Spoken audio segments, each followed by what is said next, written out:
Okay, we're going to be doing a quick overview real fast. So this coach is from Boston. He's a rowing coach, many accolades, but apparently that doesn't matter when you're doing a rowing competition in France.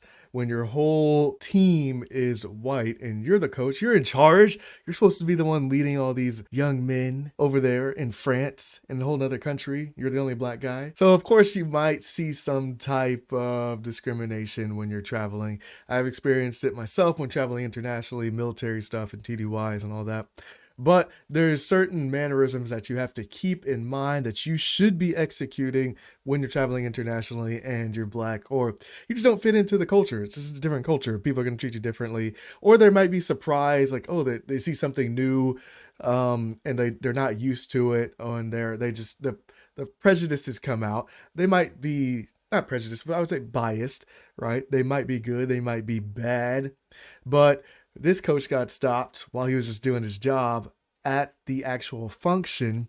And luckily he kept calm, but they still said that he was trying to make some mischievous behavior or whatnot or whatever. But when you're traveling, say, like when I would go on travels, like internationally, you just got to make sure that you stay level headed. Make sure that you don't become the one that is being belligerent or not like appealing to the certain ideals of that culture that you're now placing yourself in, because you don't want to be the one that's sticking out when somebody else is being rude to you. So you want to make sure you keep that level-headedness while somebody is being rude to you, because all the other regular people are going to see the people in that culture. Like if you're traveling to France, all the French people are going to see like, oh, the black American guy yelling. And even though they missed the full context of the situation. It's like when somebody reacts to like a clip of something and they didn't get the full context. All they're seeing is the American dude yelling at the French guy and then pushing the police away. But anyways, let's just go ahead and get into it. Here at 6, the U.S. rowing community is rallying around a coach from Cambridge after what he experienced during a trip overseas. He says he was treated much differently and harassed because of his race. And as WBZ's Laura Hayfley tells us, he says his complaints to authorities were ignored. Diversity and belonging are written on Boston's community rowing boathouse, 2 words Coach Sky Elliot did not experience during an international regatta in France. Coach Sky Elliot would not speak on camera, but did send a statement to WBZ, reading in part, "It is very distressing to be treated as if you don't belong. It's difficult to be reminded that no matter how hard you..." Yeah, I want to go over that myself. It is very distressing to be treated as if you don't belong.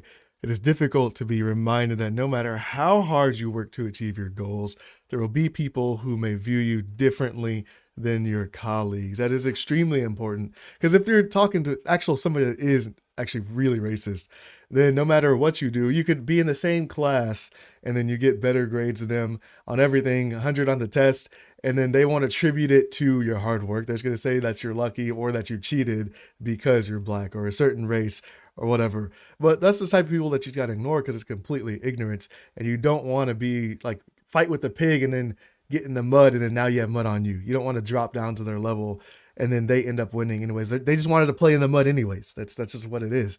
So no matter how hard you work, like, people will appreciate you on the outside. The people that are deserving of that, of your acknowledgement in the first place, right? So I would say obviously continue to, this is not an excuse to not work hard either. Just because some people don't appreciate what you're doing or because of the color of your skin, then they're like certain groups are trying to ostracize you or whatever, treat you badly or indifferent than your other colleagues. You just got to keep pushing. You're the one that has to stay the most respectful. It is going to be harder. That's just how life is sometimes. Let's keep it going. You work to achieve your goals. There will be people who may view you differently than your colleagues. Coach Sky Elliot was selected as one of 10 coaches to represent the USA at the Junior World Rowing Championships back in August, when Community Rowing Executive Director Ted Benford said he experienced a racist event.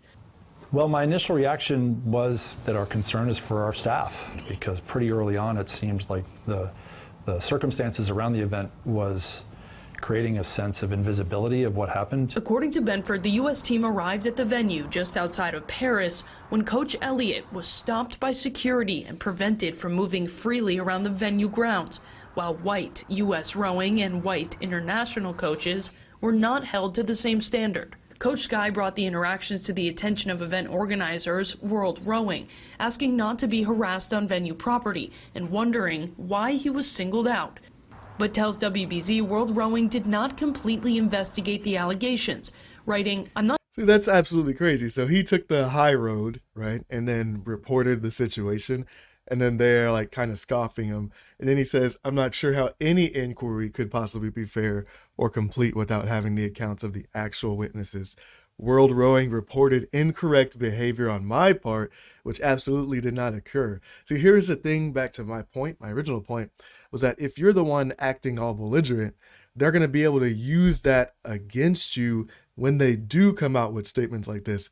Even though he didn't even do anything in the situation, they're still making a statement, but then he knows, and it's all of his colleagues know, that that was not the case. However, if he started yelling at them back and then like, "Hey, like, why are you not letting me in the event?" pushing the police back or something, or actually like, engaging with them with a rude behavior, even though he's in the right, he's just reacting to the circumstances that are being pushed on him. He being stopped at an event that he's supposed to be working at. He's a coach. But it's still going to look as though the Black American is the one causing all the problems in the situation. And then they'll still come out with this report, but it'll actually have validity behind it. You want to remove the validity behind it. Keep it going. Not sure how any inquiry could possibly be fair or complete without having the accounts of the actual witnesses. World Rowing reported incorrect behavior on my part, which absolutely did not occur. There are opportunities for the larger organizations and the governing bodies that they could do better. Community Rowing Inc., along with U.S. Rowing, are demanding steps be taken to implement change, including support for victims of racist behavior. The process by which we overcome systemic bias and systemic racism begins with speaking up. While World Rowing has closed the investigation, officials here in Boston say that investigation is incomplete. They're demanding additional action, and they continue to call this a racist event. In Boston, Laura Hafley, WBZ News. So I would definitely say, let me get this video paused. I would definitely say good on everybody in that circumstance in terms of like Boston and like the American institutions of holding everybody accountable, even though the World Rowing Institute is trying to be like, "Hey, nothing happened. We investigated it and we came up with nothing." A typical police investigation if you're self-investigating. We investigated everybody. We interviewed everybody. This guy was causing ruckus, and then that's it. And then now we're gonna drop it. We just want to drop it and not let anything happen. Not let the story get any bigger than what it already is, since the news picked it up. You know what I'm saying? But good on them. Good on the other colleague for actually speaking up, since the coach didn't want to say anything, which I understand. He gave his statements, but just didn't want to appear. But so I would just say, big things to remember is always be respectable in those situations, no matter like how rude they are, unless they're trying to get violent with you. Then obviously you have to turn it up a little bit, and then you mess around and then you find out that type of stuff. And then just make sure that as you're being respectful, try to guide the situation, make sure that people that are around you gauge the situation, have them be like, is this guy seriously not treating me the same way he's treating you guys? And like, just get validation from your peers. If you're with anybody, if you're solo traveling, just be respectful as possible, and then remove yourself from the situation. That's the best route of action to take, because you do not want to start. Because the thing is, if you get in trouble in another country, right, they can just remove your visa, or they just kick you out, and you can't come back. So you don't want to go to jail fighting over just one person, or a couple of people that are making your trip bad. So you don't want them to be the reason, because now they're a bigger factor in your life than you even wanted them to be. So on that note, I'm gonna see you guys in the next video. Peace.